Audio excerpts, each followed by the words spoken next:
নরসিংদীর রায়পুরায় মাহমুদাবাদ ইব্রাহিমপুরে পুরাতন ব্রহ্মপুত্র নদে প্রভাবশালীরা অবৈধ বাঁধ নির্মাণ করেছে।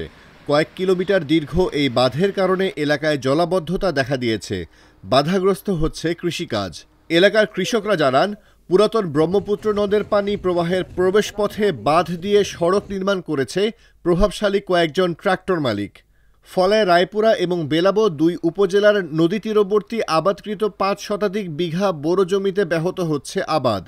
জনতপুর ব্রিজের নিচে বালুর ব্যবসা কইরা, ইটের ব্যবসা কইরা এখানে আমাদের নদীর মধ্যে মাটি ভরাট কইরা আমাদের এই নদীর জলাশয় সৃষ্টি করছে।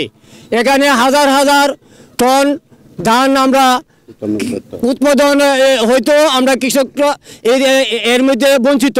এখানে প্রায় ৫-৭০০ বিঘা জমি হবে বুড়ো জমি। ওই নদীর মধ্যে কিছু কুচক্রী মহল ইট বাটার ব্যবসা, বালুর ব্যবসা করার জন্য নদী ভরাট করে নদীর এই পার থেকে ওই পার তাদের নিজস্ব গাড়ি চলাচল করে। সেজন্য আমাদের ৫ থেকে ৭০০ বিঘা জমির মধ্যে প্রায় ৪ থেকে ৫ ফুট পানি আটকে গেছে। আমরা খুব বিপদে আছি। ৫০০ বিঘা জমি আমরা লাগাইতে পারি না, জমি ফাঁস করতে পারি না। আমরা সরকারের কাছে আবেদন, কিছু লোকে আমরা এটা ডিস্টার্ব করতেছে, এগুলো দেখিয়া সরকার এটা তদন্ত করুক, করে আমরা এটা কাটা দিই। এই বাঁধের কারণে ১০ কিলোমিটার এলাকায় জলাবদ্ধতার সৃষ্টি হয়।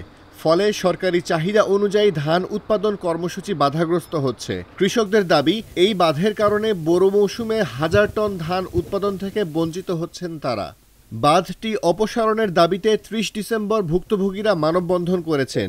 এ সময় তারা জানান, কিছু ব্যবসায়ী ব্রহ্মপুত্রের তীরে মাটি ফেলায় নদ ভরাট হয়েছে। ব্যবসায়ীরা ব্রহ্মপুত্র থেকে অবৈধভাবে তোলা বালু পরিবহনে বাঁধে সড়ক নির্মাণ করেছে।